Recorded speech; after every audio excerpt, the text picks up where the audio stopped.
ICW mendesak KPU dan Panwaslu Kota Daerah Manado untuk membatalkan penetapan terpidana kasus korupsi Jimmy Rimba yang masih berstatus bebas bersyarat sebagai calon kepala daerah.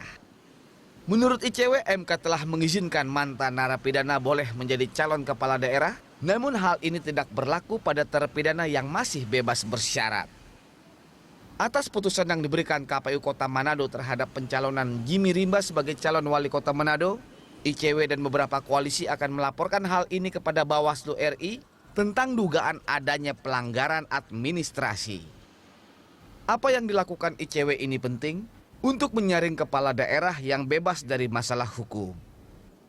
Jika tidak, maka akan banyak Jimmy Rimba lain yang akan mencalonkan diri sebagai kepala daerah pada Pilkada serentak Desember mendatang. Ya, dan untuk membahas mengenai pencalonan kepala daerah yang masih bermasalah dengan hukum ini, telah hadir di Studio Berita 1 Koordinator Investigasi Indonesia Corruption Watch, Febri Henry, dan kami juga akan mengundang Anda untuk memberikan komentar lewat pesawat telepon di nomor 021-52-900-308 atau 021-52-900-311. Kita langsung akan membahas bersama Mas Febri. Apa kabar Mas Febri? Terima kasih sudah hadir di studio kami hari ini. Kabar baik. Ya, terkait dengan pencalonan napi lah ya, karena memang kalau bicara soal kasus dari Jimmy sendiri ini memang statusnya akan berakhir di 29 Desember 2017, artinya masih ada kewajiban yang harus dipenuhi. Namun kemudian pilkada serentak akan dilakukan akhir tahun ini gitu ya. Ada atau tidak aturan yang kemudian membahas terkait dengan pencalonan dari napi ataupun mantan napi korupsi untuk bisa mencalonkan diri sebagai kepala daerah? Ya, kalau menurut kami ya berdasarkan aturan yang ada ya, bahwa sebenarnya mantan napi itu tidak boleh narapidana itu tidak boleh mencalonkan ya. Ia dibolehkan sesuai dengan putusan Mahkamah Konstitusi terakhir adalah mantan narapidana. Jadi kalau seseorang masih menjalani proses hukuman atau juga masa percobaan, ya itu masih narapidana, bukan mantan narapidana. Dan sesuai dengan aturan main seharusnya itu tidak boleh mencalonkan lagi. Ya, sejauh mana ini kemudian seharusnya dimasukkan oleh KPU ataupun Bawaslu untuk akhirnya mencek track record seseorang sebelum akhirnya mencalonkan diri sebagai kepala daerah? Artinya secara kualifikasi harus kemudian lebih diketatkan, Mas ya, Febri. seharusnya kan KPU dan juga Bawaslu kalau sudah dapat informasi seperti itu mencek lagi misalnya Kumham ini berapa lama proses percobaan masa tahanannya. Kalau memang ternyata masih ya sudah digugurkan saja. Gitu. Ya, artinya memang ada sebuah peraturan yang menyebutkan bahwa napi belum boleh untuk mencalonkan diri sebagai kepala daerah. Kalau misalnya ada satu hal yang kemudian dijadikan alasan, katakanlah kebebasan berpolitik ataupun kebebasan berorganisasi ini kemudian dilindungi oleh undang-undang, kuat mana sebetulnya? Sebenarnya itu begini, kalau seandainya narapidana itu boleh mencalonkan diri jadi pilkada, kalau misalkan dia belum keluar dari tahanan, masih dalam tahanan, apakah bisa dia mencalonkan diri? Nanti kalau dia jadi menang misalnya jadi kepala daerah itu kan sulit lagi. Secara norma, secara etika sudah masalah.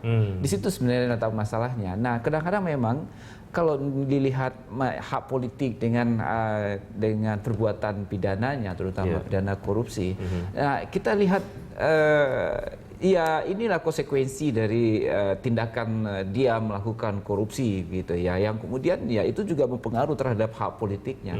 Nah, kita lihat misalnya KPK dalam beberapa perkara itu sudah mengajukan tuntutan agar hak politiknya itu dicabut ya. Itu juga akan diharapkan bisa memberikan deterrent efek deterrent, efek jerah pada politisi terutama ya, agar tidak melakukan korupsi ya ketika mereka merebut kekuasaan, memiliki kekuasaan dan mengolah kekuasaan begitu, tidak menggunakan kekuasaan itu untuk melakukan korupsi dan tujuannya untuk itu. Ya, mantan napi saja direkomendasikan untuk dicabut hak politiknya, apalagi napi yang kemudian masih ada kewajiban menyelesaikan dalam tanda kutip konsekuensinya gitu ya.